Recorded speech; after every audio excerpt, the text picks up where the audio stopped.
Shalom sahabat-sahabat yang dikasih Tuhan Yesus Kristus. Kembali lagi di channel YouTube JL Santapan Rohani. Pada video kali ini saya akan membahas satu tema dibongkar untuk ditata kembali. Kita akan belajar dalam kitab Amos pasal 9 ayat 11 sampai dengan ayat 15. Sebelum kita melanjutkan videonya, pastikan bahwa Anda sudah menekan tombol subscribe dan juga tombol loncengnya untuk mendapatkan video-video terbarunya. Mari kita membaca dalam kitab Amos pasal 9 ayat 11 sampai dengan ayat 15. Judul perikop di kitab ini adalah janji mengenai keselamatan. Ayat 11. Pada hari itu aku akan mendirikan kembali pondok Daud yang telah roboh. Aku akan menuntun pecahan dindingnya dan akan mendirikan kembali reruntuhannya. Aku akan membangunnya kembali seperti di zaman dahulu kala, supaya mereka menguasai sisa-sisa bangsa Edom dan segala bangsa yang kusebut milikku. Demikianlah firman Tuhan yang melakukan hal ini. Sesungguhnya waktu akan datang, demikianlah firman Tuhan, bahwa pembajak akan tetap menyusul penuai dan pengirik buah anggur penabur benih. Gunung-gunung akan meniriskan anggur baru dan segala bukit akan kebanjiran. Aku akan memulihkan kembali umatku Israel. Mereka akan membangun kota-kota yang licin, tandas dan mendiaminya. Mereka akan menanami kebun-kebun anggur dan minum anggurnya. Mereka akan membuat kebun-kebun buah-buahan dan makan buahnya. Maka aku akan menanam mereka di tanah mereka, dan mereka tidak akan dicabut lagi dari tanah yang telah kuberikan kepada mereka, firman Tuhan Allahmu. Pada waktu itu bangsa Israel berada dalam krisis hukum dan juga krisis sosial dan berbagai krisis yang sangat luar biasa. Di tengah-tengah situasi seperti itu, Tuhan menyatakan bahwa akan terjadi pergantian pemimpin.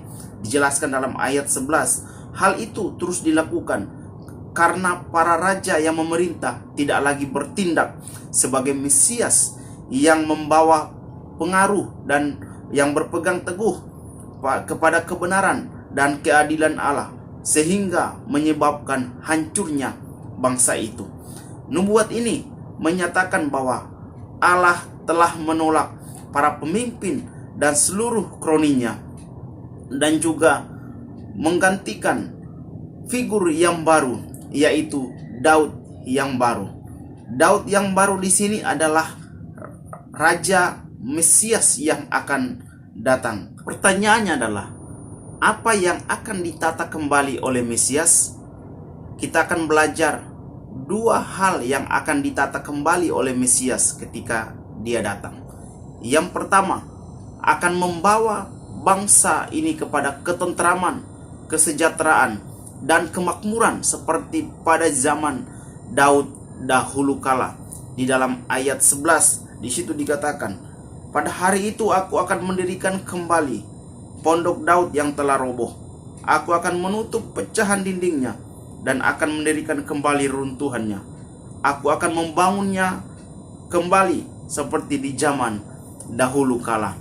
Suasana kerajaan mesianis itu merupakan kebalikan dari situasi yang akan dihadapi oleh umat Israel. Hasil pertanian rakyat berlipat ganda. Anggur sebagai lambang kemakmuran akan menjadi bagian setiap orang pada saat itu. Di dalam ayat 13 dan ayat 14 di situ dijelaskan janji ketentraman yang akan diberikan oleh Allah kepada bangsa Israel.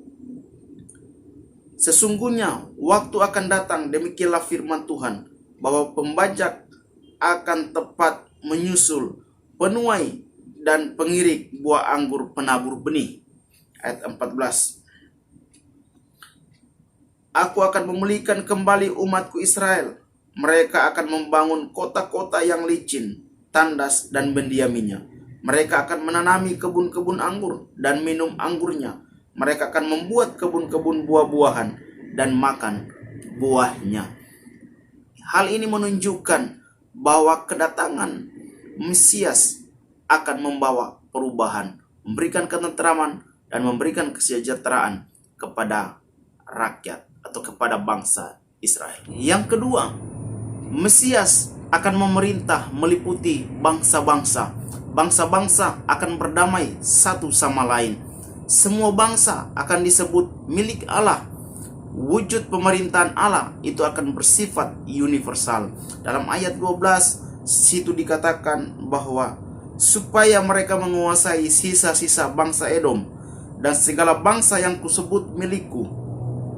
Demikianlah firman Tuhan yang melakukan hal ini. Kota-kota yang hancur akan dibangun kembali.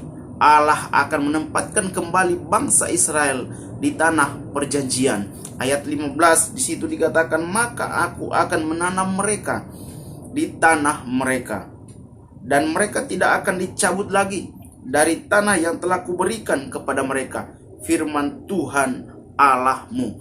Nubuat ini mendorong bangsa Israel untuk terus-menerus melakukan pembaruan di segala bidang kehidupan. Masa mesianis akan terwujud melalui orang-orang yang Allah pilih. Peristiwa umat dalam hal ini sangat ditekankan. Siapakah pemimpin yang dimaksud? Yaitu Kristus yang mati dan bangkit. Ia adalah harapan dunia sebab ia sangat dekat dengan Allah. Ia memahami dan menjalankan kehendak Allah seutuhnya. Kita adalah utusan Kristus yang membawa damai sejahtera bagi semua orang. Sebab Yesus telah melakukan itu bagi kita. Marilah kita menjadi orang yang membawa damai dan membawa perubahan. Amin.